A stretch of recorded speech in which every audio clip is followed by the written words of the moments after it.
We're Emily and Kyle. We started as coworkers in late night television and now we're best friends exploring NYC and our FYPs. This is an interview show about obsessions.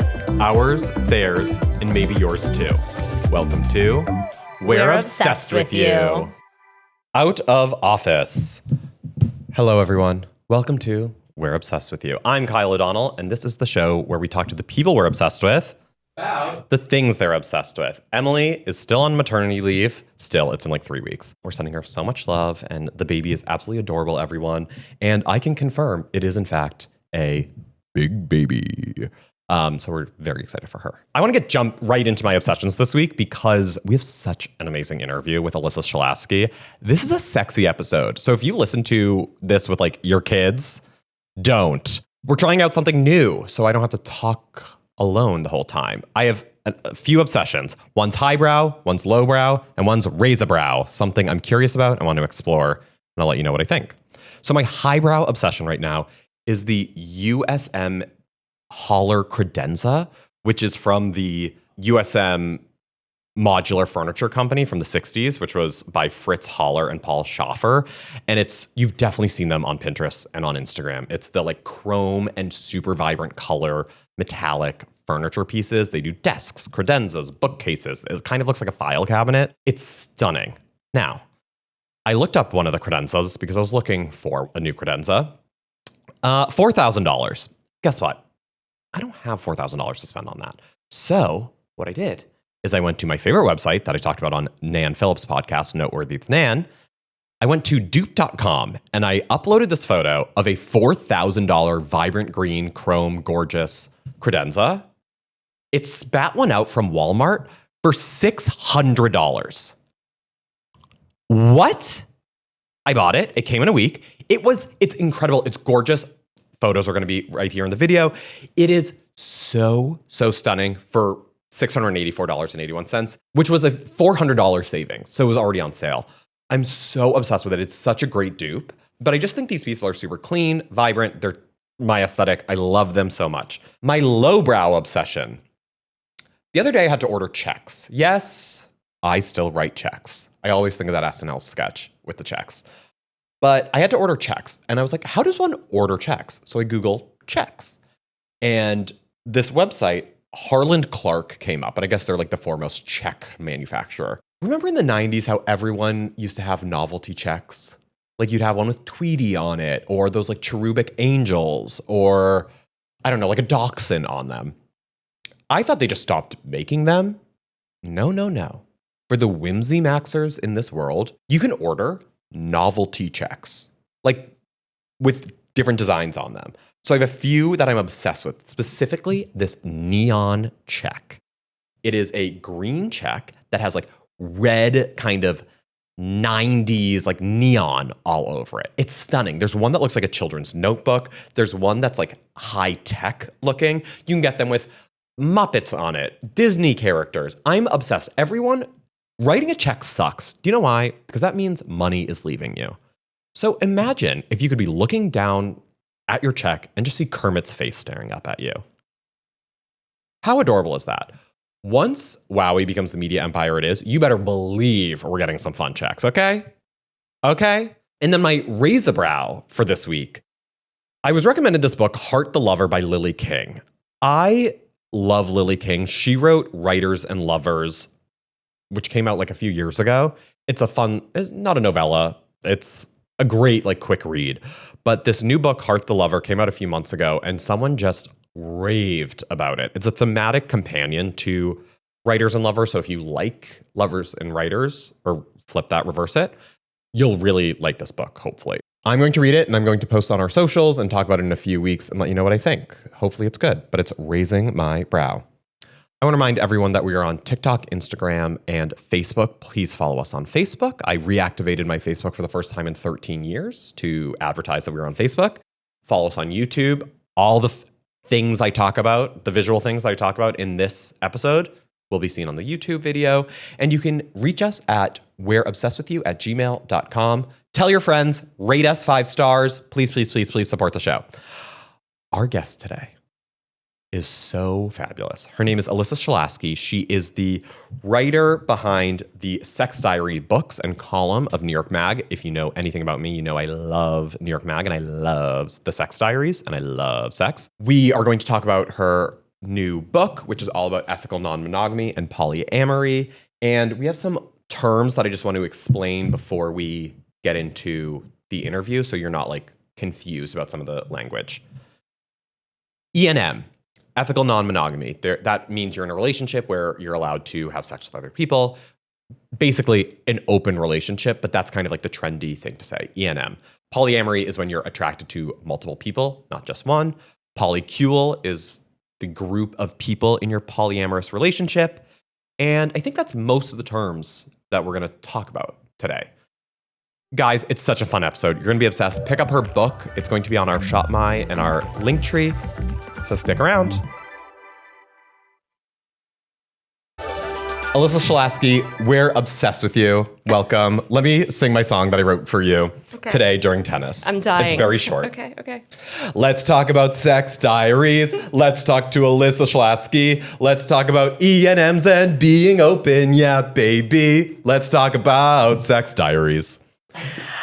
I never smile with my teeth because I don't like how it makes my nose look, but I'm smiling so big. You have a beautiful smile. You're a beautiful woman. Thank you very much. Alyssa Shelasky. I thank you for that song. I'll cherish it. Of course. I'll record it for you. Yeah. I'll produce it. You are the author and columnist behind Sex Diaries from New York Mag, and your new book is out now. But I was thinking about this in researching you. Mm-hmm. I think this is my longest obsession because I've been reading the Sex Diaries for so long. You've probably been reading, you've been reading them for 12 years, that means, because that's when I rebirthed the column. Yes. So it's crazy because I'm always like, I know I have a lot of readers and I know the column's very successful, but I'm always like, who are these people? Like, who's reading it? And now that I'm on the book tour, you're all like popping up right and left. And I'm like, thank you. You've all the time. Kept the lights on. Thank you. It actually, for a long time, was the first thing I would autofill if I put an S in. On like my Chrome, because I would constantly just being like, oh, I want to read this week's Sex Diary and everything. I love them so much. I'm so happy to hear that. Also, like I have a strict like don't read the comments policy on everything I write. Yeah. But of course I do constantly. Yes. And the commenters are always like, this is fake, or like this is garbage, or this hurts my eyeballs. And of course, because they're like commenters. Yes. So when I meet genuine fans who just like get pleasure from the column, it's very validating. I love that. So for those of you that don't know, Sex Diaries is a column in New York Mag where people anonymously detail their lives through sex and relationships. And did it originally just start with New Yorkers, or was it all over the place? Good question. It did start with New Yorkers. Okay. But after like 2 years, I said to my editor, like, I have nobody else to talk to. I have like plucked every sexual being I've ever come in contact with in New York or Brooklyn. So you have to let me expand, because there's good stories in Paris. Like there's great stories in West Hollywood. The one in Melbourne in the book is very good. He's lovely. Great. Yeah. Oh yeah. He's the one. He's like loves drugs and cock and absolutely. No, darling human being. Yeah. Well, so I was also thinking about this today, that people anonymously submit these to you, but you know you know everyone. Yeah, I know where all the bodies are buried. I know everybody's secrets. I'll know yours by the end. I already just found out. But I won't repeat it. See, no. Maybe on an upcoming episode. I will happily write one of these Sex Diaries. Please. I would love to, actually. It's the hardest part about the column. It's not the weekly deadline or like the grind. It is finding people to participate, because I think people think, oh, I have to be having tons of sex, or like going to a sex party, a week-long naked party in Jamaica or whatever, which was a recent diary. But it can just be like, I can't stop Googling my ex-boyfriend. Yeah. You know what I mean? Or it can just be like, I'm not having sex, and like I'm worried. It does not have to, you don't have to be like a sex maniac. Yeah. Although maybe you are. TBD. So we'll see. You have to read the diary. Yeah, exactly. But I disguise people, so you'll be like Tina from Staten Island. Like you're not going to be Kyle from Watch What Happens. It could be. Honestly, it may get me a raise. So you talked a little bit in the intro about you asking people for these. And like you said, during an emergency C-section, you asked your nurse, you were in line at CVS at the pharmacy, and got the cops called on you? Yeah, he called CVS security. Okay, But, for sake of the story, the FBI took me down. But no, I was escorted out of CVS, which sucked. That was my, that was my CVS. I love CVS. I know. So now I have to go like an extra block to another CVS. Which is painful. But you know what? My new CVS has hot pharmacists too. Pharmacists in New York are, I think because they're Greek a lot of the times, or they're Pakistani, and so they're always dark and brooding and sexy to me. I've never thought of pharmacists as a sexy. Never. You always think like architects. Yeah. Yeah. No. Once you've dated a couple architects, you're like, no, there's nothing. Are glamorous. they crazy? No, they're broke. That's worse than crazy. Yeah, they're not rich enough to be nuts. Yeah. Oh wow. I'm going to think about my pharmacist is not cute. No one at the CVS on Court Street is cute. That's my CVS. Which Court and like by Atlantic? So, okay, yes.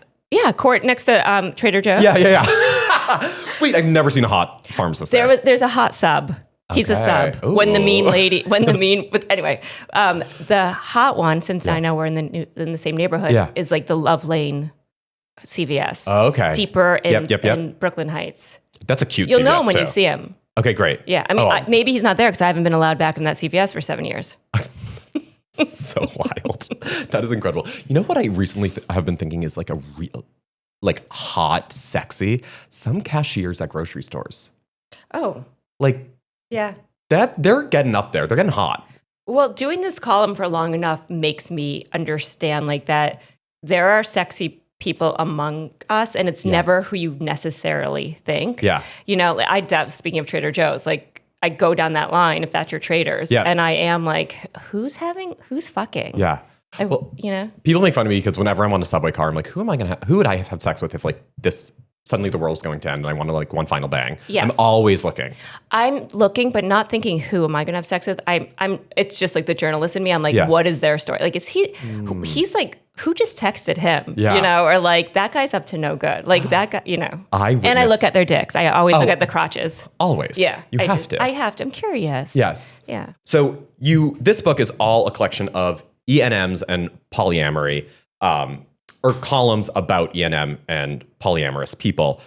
Why did you decide to make this collection as opposed to maybe one about like people not having sex or people having affairs or something like that? Yeah, that'll be, believe me, I hope there's like a sex diaries part 2. I hope so. I know. I'm always like, what would the best part 2 be? But focusing on this one, to be very frank, it was the publishers who wanted an E&M book. Fabulous. Because they know more than I do. And they were like, this is what everyone's talking about. Yeah. And they weren't wrong. I was just concerned that every diary would sound similar. And I knew that people wouldn't have the attention span to read like 18 of the same diaries by the same poly couple in Bushwick, who's like having queer porn brunches, which is one of the... I love that one. Love them. But one isn't like one and done. You know what I mean? So, but then when I was like, oh, well, that's so close-minded of me to think that there's only one way to be poly or E&M or one like prototype. Yes. And instead I was like, well, let's just look at everything that falls under non-monogamy. And when I opened the price of admission, there's so many stories everywhere, even if it's a straight monogamous couple who's curious about what it might be like, or there's someone in there she's a lesbian and she's monogamous, but every date she goes on is like with an open person, and she's like, what is going? So anyway, then it became really interesting to me on a professional and personal level, because it really was a very expansive experience for me to talk to all these people. Yeah. What in one of your interviews when you were doing press, you talked about that you wanted to kind of break away this idea that it's all a bunch of 20-something-year-olds in Bushwick going to orgies and everything. And a lot of these people live incredibly mundane, heteronormative lives. Like they very much fall into that, like what we imagine. And I think that's like makes it all hotter. I do too. I also think it's so healthy. Like it's not easy, but it makes a lot of sense to be like queer and poly and Bushwick and woke and all those. I don't mean woke in like a pejorative term, but like very super highly evolved. But I think to be kind of like in a quote unquote normal relationship, but be able to have these honest conversations. Like I do fantasize about sleeping with other people. What do you want me to do with that? I think it's almost healthier to see it in those heteronormative couples where communication is usually not the strength Right. or the norm. Yeah. I know, because I know so many people who like, they no longer want to have sex with their husbands. They're just not interested. So what? They're going to have sexless lives, or they're going to fake it to the day they die? It sucks. It's depressing. It's not a good way to live. So what? There's a million alternatives between like dumping that husband and like getting a hot fuckboy, or staying in a sexless marriage. There's a million other ways to do it. It's just you have to be open to starting the conversation. 2 questions. One, how do you feel about sex tourism? Because I'm thinking about the guy who recently came out as bisexual and then goes to Berlin and has his like whole kind of Renaissance. Rumspringer. Sexual awakening. Yes. What do you think about that as a tool for people maybe to open up their relationships? So I just had this conversation with the Garbage Sesh girls. We love you. Oh my God, I died. Anyway, that's a common trope in sex diaries. I get a lot of diaries from people who are like, I'm going to Paris for a week to explore, or I'm going to, my job is sending me to LA for a week. I'm going to download Field. Yeah. I've done it. I did the I'm going to Paris for a week. I'm going to try to be a lesbian. Oh yeah. It didn't work. I met like 4 hot American guys on the way to the lesbian bar and went home with one of them. So I am who I am. But I think it's healthy, and I think there's just something safe about doing it that way. Yes. When you are taking on, you can be a totally different person. And it's kind of sad that we can't do that in our day-to-day. We should be able to wake up and be like, today I've changed. Yes. I'm actually different. I think we should allow ourselves to change and fluctuate in terms of sexuality. We do it with everything else. Sometimes we're into working out. Sometimes we're not. Sometimes we want to get 14 hours of sleep. Sometimes we're like, I'll sleep when I'm dead. Right. Why can't we have that kind of flexibility with our relationship to sex? Yeah. I love that. And before we started rolling and we were getting into some really hot tea, you had mentioned that why are open relationships the what's the word I'm looking for? Like the anomaly. Closed relationships actually should be the anomaly when you think about humans and biology and everything. Can you elaborate on that? Yeah, it's like, it's weird to say I'm picking one person and only going to have sex with them until the day I die. Yes. That's odd. Of course, we could get into like politics and systematic problems and why that is what it is, but that's not this podcast. No, I'm not smart enough. We'll have to conference my friend Esther Perel for that one. Who wrote the intro. But it is strange. Like that's a tough pill to swallow. I'm only going to fuck this person for the rest of my life. That does not feel natural. And yet the people who have not conformed to that are the freaks, or the sluts, or whatever you want to call it. It's kind of all jumbled up. I wanted to pivot to Bravo because you're also a Bravo girly, as am I.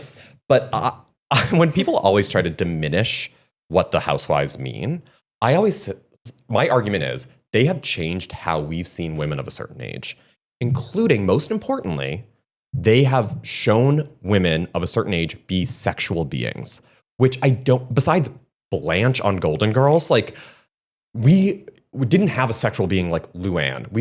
You know what I mean? Absolutely. Oh my God. In fact, it's like, they're so sexual. Like, and sometimes I'm like, is that like, Larsa, did you have sex 20 times in that one day? But they're so sexual that it actually has the opposite effect where you're like, oh, I need to start prioritizing sex to live like it's, there's no ick factor. It's inspiring and it's enticing. And they're having open conversations about sex and talking about like planning. Like, we're all busy. Sometimes I got to put on the calendar like, fuck me next week, I mean, I do wonder sometimes how much is just like, are they being like performatively sex kittens, and how many of them are actually truly like getting off on the sex? Well, I think we know Luann is. Luann is a sexual beast. Yeah.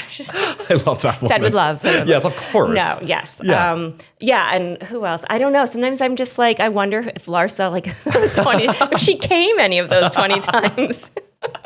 That was a wild reveal. God. What relationship lessons do you think people could learn from Bravo housewives and things like that?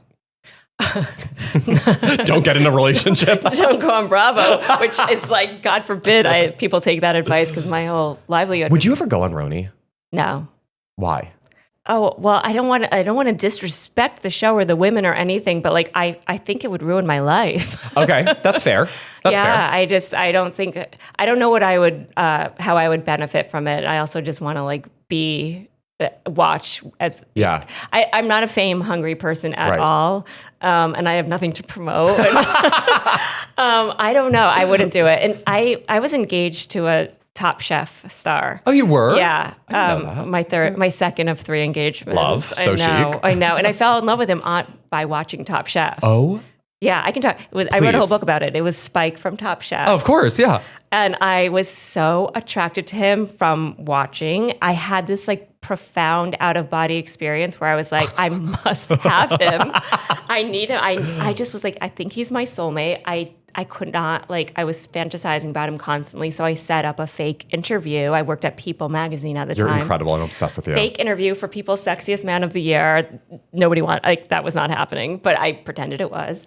And we met in Williamsburg and for an interview, and we started flirting, and my plan worked, and we started dating, and I confessed, eventually. And we started dating, and we got engaged, and all of my fantasies were even better than imagined. Wow. And then, it didn't work out. Life with a chef is like not as sexy as it sounds, but we're still friends. Oh, incredible. Yeah, isn't it crazy? I don't know where that came from. Wild. But the point was, there was a moment where they were like, would you want to film? Like he was doing like a Top Chef Masters or something. Yeah. And I literally, my soul left my body. I like couldn't handle even the thought of it. We were talking about this at work yesterday in the office. Like, would you want to go on? And I was like, no, because I'm such a control freak. Like this, I control everything. Yeah. You know what I mean? I'm also very vain. Like I'm fine now. I'm a writer. I look like a writer, but like I'm too vain. Like I don't know. I've never had plastic surgery. Like I don't like my boobs. Like there's so much work I would have to get done before. Oh, I was convinced I was going to win the $1 billion Powerball. And people say like, there will be signs. Like I won't tell anyone, but there'll be signs. I would have a full tip to toe reconstruction. I'd be completely different. You're so handsome. I wouldn't change a thing. Oh, I would change everything. Which Bravo Lebs do you think could benefit from an E&M or open relation? Well, so I was thinking, I was so bummed out with Rhode Island, which I loved, with the Kelsey situation. Remember she started out in this open relation. They were all so judgy and closed-minded. Yeah. But I was like, she has such a good situation. Like she's got this mansion. Yeah. She had no problem. She's actually much more like evolved than I think she realizes. Yes. She had compersion. She's like, I love this man. He gave me this sick life, and like let him go have girlfriends in Miami and Vegas or whatever.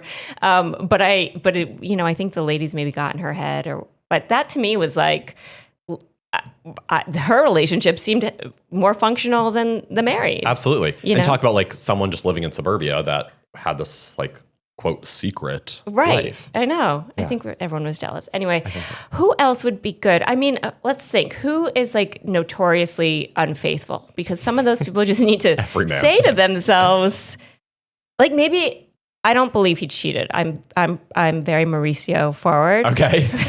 I love him. He's so hot. He's up there with Craig in terms of hot. Yeah.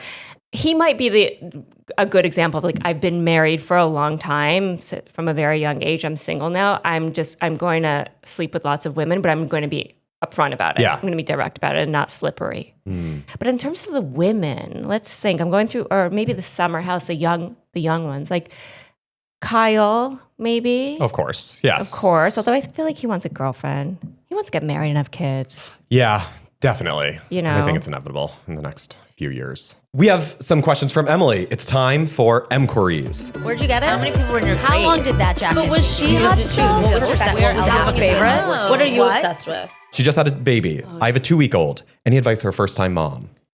Oh my God. Okay. I had a really good experience as a first-time mom. I was a single mom by choice. So I really, to the outsider, they were like, oh, poor Alyssa, that must have been hell.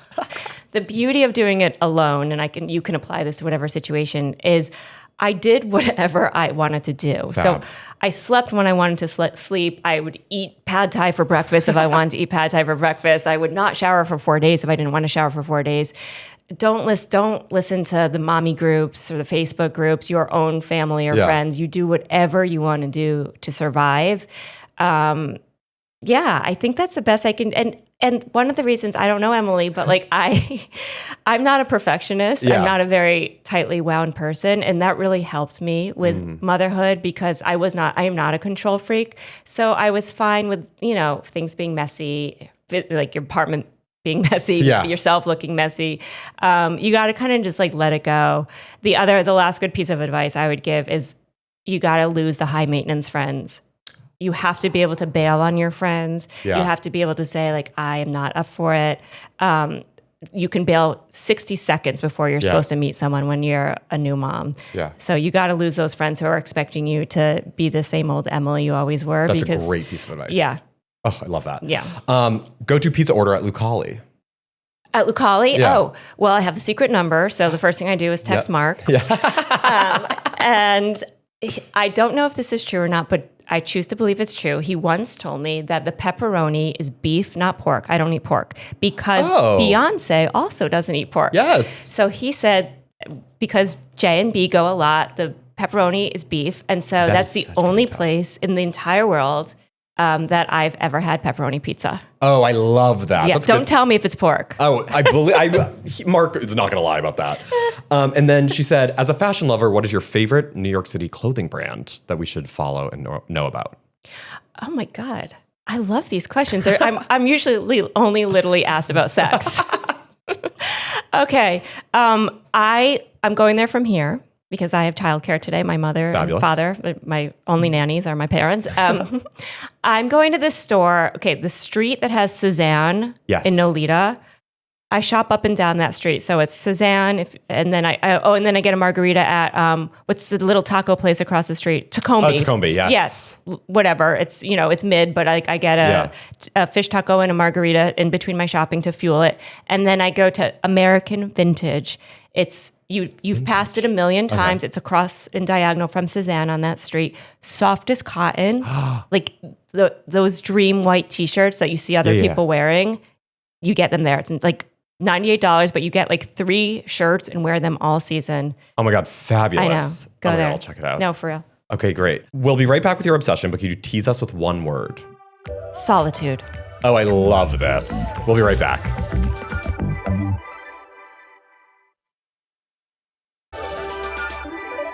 Alyssa, you teased me with solitude. What are you currently obsessed with? Can I tell you? Yes. Okay, I don't have to keep you guessing. No. Oh, okay. I'm building it up. I take a bath every night of my life, my whole life, no matter what the circumstances are. And I said solitude because in this crazy world, with our phones, with our Bravo, with our shows, it's the only time, and it's a quick bath. It's not a very like luscious experience. It's a kind of in and out, but it is the only time I am alone with my body naked, literally, physically, mentally stripped down, naked in hot water. It's very sort of like primal, I guess. Baptism, like a rebirth, right?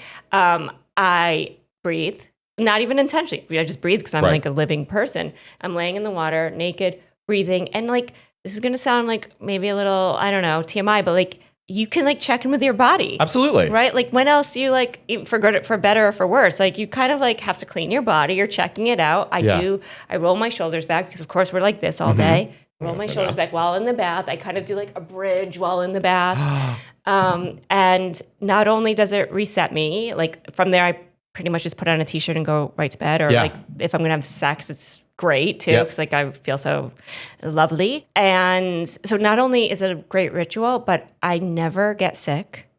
Wow. I do not want to jinx myself, but I never got COVID. I've never had a cold. I truly okay. No, please elaborate. No, I really and all to say, I think it's because I take a bath. So then why were you at the pharmacist? Huh? No, this is gotcha. Prenatal vitamins. HRT. My other obsession. So no, I'm very, for me, it's, I could never give it up when I travel to hotels that don't have baths. I find it criminal. That was going to be my question. Yeah. Like Meredith Marks. Yes. Yeah. Absolutely. I love her, by the way. She's fabulous. Yeah. That whole family. Did you grow up in a bath household? Yes. Got it. I come from a bath mom who would, we would come home from school and she'd be my mother is an early early to rise, early to bed person. Yep. So like by the time it was like 4:30, she was taking her bath and getting ready for like 7 p.m. So This is why you connect so well with Casey Wilson. She's totally. We're very comfy people. Yes. So my mom would be in the bath, and if I had a friend come over, we would sit and talk to my mom while she was in the bath and tell her all of our drama. Very bath forward people. And that's my obsession. I could never give it up. I love that. I admittedly am not a bath person. I'm sure. I, growing up, came from a shower household because my mom was constantly running late. So like when people take long, luxurious showers or a bath, I'm like, no, it's done. Yes, like very just functional only. Okay. Well, you're also tall. Tall, and I will say, actually, I did take a bath after BravoCon. Like I was out until 6 o'clock in the morning that last night. My flight was at 8 a.m. Nope, 9 a.m. So I was like, I'm not going to, just going to take a bath. And I just laid in the bath for like 30 minutes. And it was so nice. Because I'm sure you were physically exhausted. Yes. And also just like you felt filthy spiritually. Yeah, yes. But yeah, it's, it's like not for everyone, but I couldn't live without it. And also, I can't take it with somebody else. That's what I was going to ask you when I was thinking about my obsession. Do you find that romantic, like a bath with a partner? To me, it sounds like living hell. Like Tamara and Eddie. I love, that's my like favorite clip of when they have sex in the bath.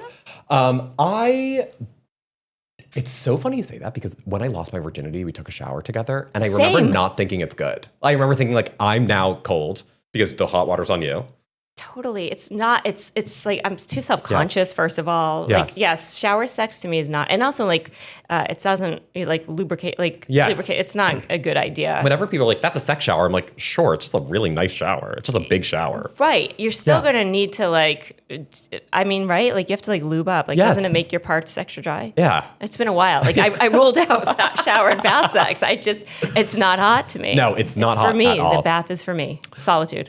What I talked about this last week or a few weeks ago about my obsession with nude beaches. And I think that's kind of connected to your bath thing where it's like my relationship with my body has changed so much once I like went to a nude beach and was like, this is just on display. Like actually so much of my life, my nude time in life was either spent asleep or in transit to like the shower or like, you know what I mean? And then actually sitting and like taking stock of it, I think can do actual wonders for your relationship with your body, as opposed to, I was so afraid of being hypercritical of my body.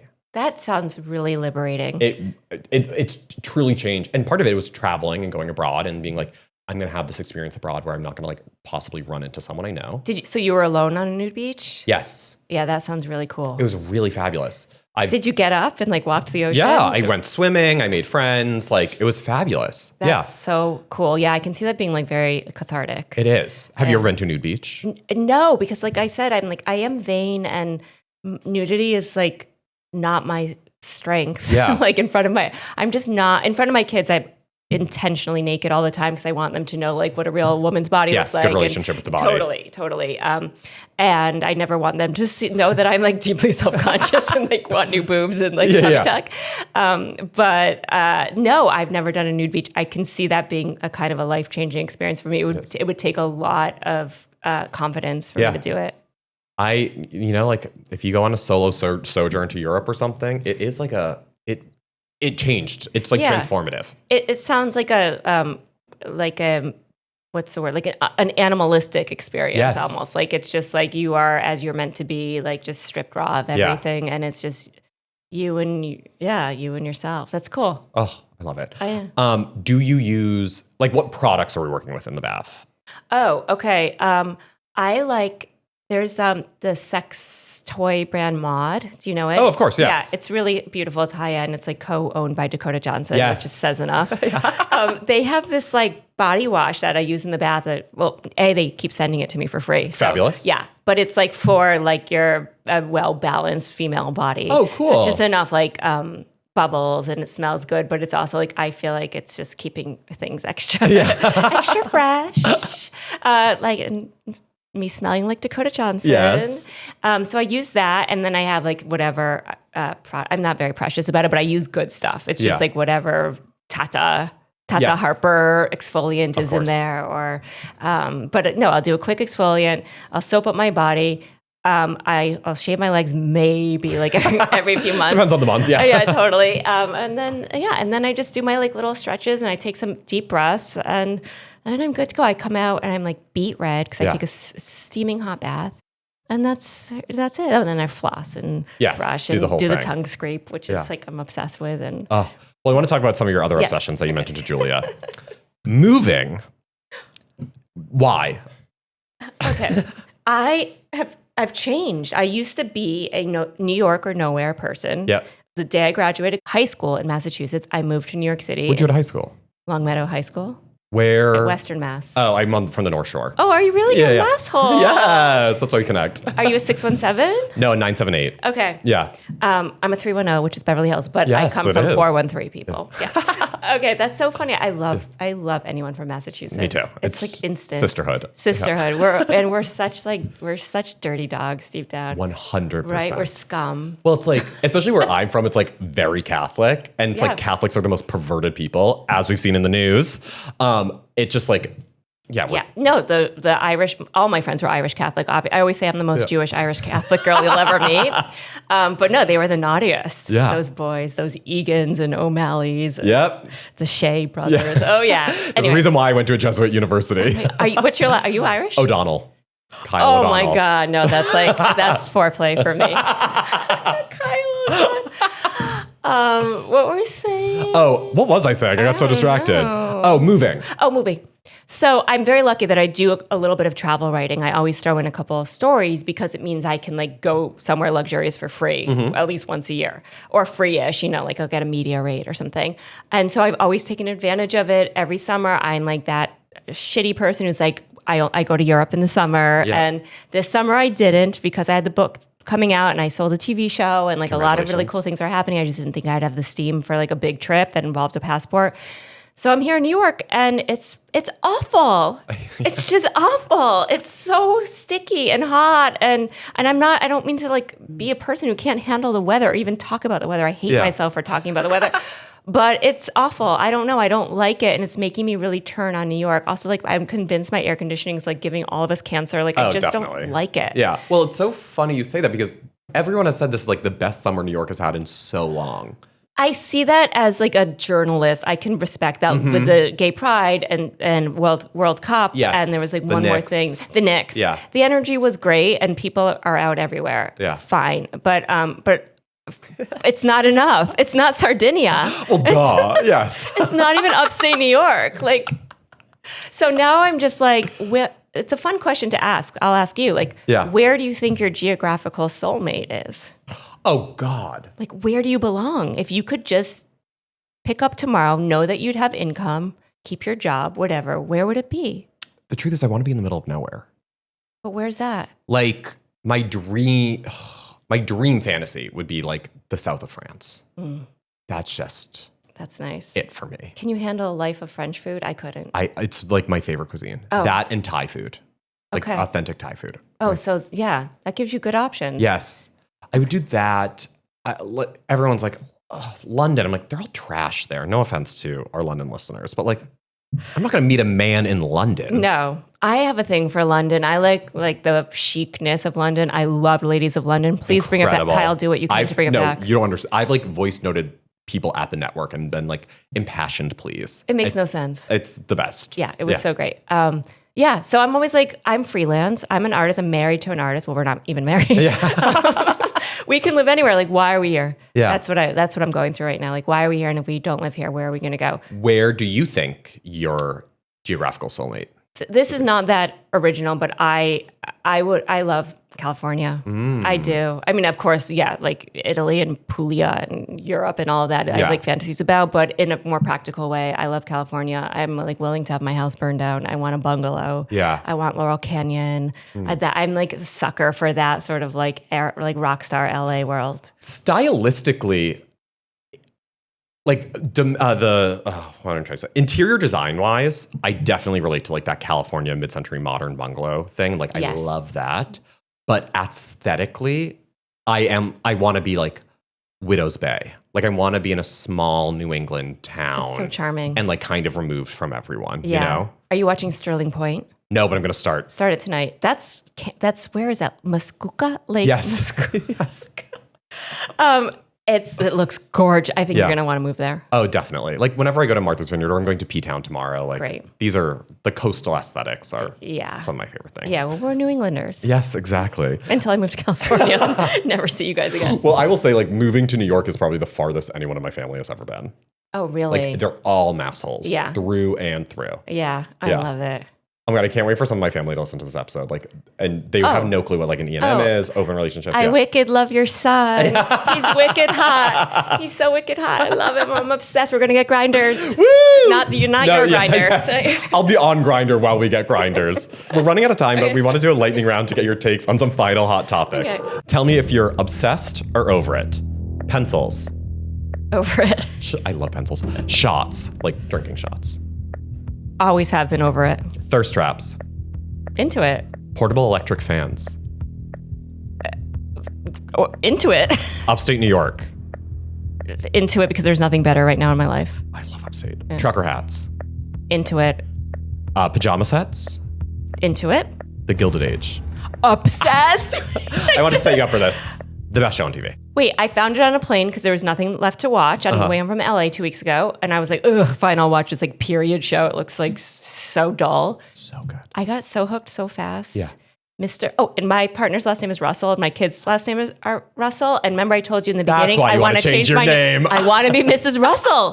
Carrie Coon, I want to be Mrs. Russell. I'm changing my name. You'll see. My byline's changing. This is the announcement. Oh my God. I am Mrs. Russell. You are Mrs. Russell. How good is that show? You need a giant portrait of yourself now. Wait, don't you love the butler, John, who's Yeah. now rich from The Clock? I love all of them. Do they come on Watch What Happens? We've had Carrie Coon. Tell We've me. had Christine Baranski. Amazing. Yeah. And she was a hoot. Christine Baranski we've had. Her lines are so funny. Yeah, we obviously had Cynthia Bunch. Yeah. We just had Danae Benton. She's a huge Atlanta fan. Peggy. I know. She was amazing. I want to see what she looks like not in like the old fashioned clothes. Body, yaddy, yaddy. I figured. Incredible. Yeah, gorge. She was so sweet. Yeah. I really enjoyed her. Yeah. I want to thank you for coming on the show. Tell our listeners where they can follow you, where they can pick up the book, Sex Diaries. Yes. Okay. So follow me on Instagram. It's at Alyssa Shelasky until it will be at Mrs. Russell. No, at Alyssa Shelasky, ALYSSA, SHELASKY. The book, Sex Diaries, is everywhere. Most importantly, if you want to submit a sex diary, I make it really easy. Like you can write it all or you can write none of it. I will disguise you. We'll have fun. It'll be therapeutic. Just contact me to do a sex diaries. One will be coming from me very soon. I hope so. Excited. Alyssa, thank you so much. Thank you. Thanks for tuning in. Are you obsessed with us? Please like, comment, and subscribe. Bye.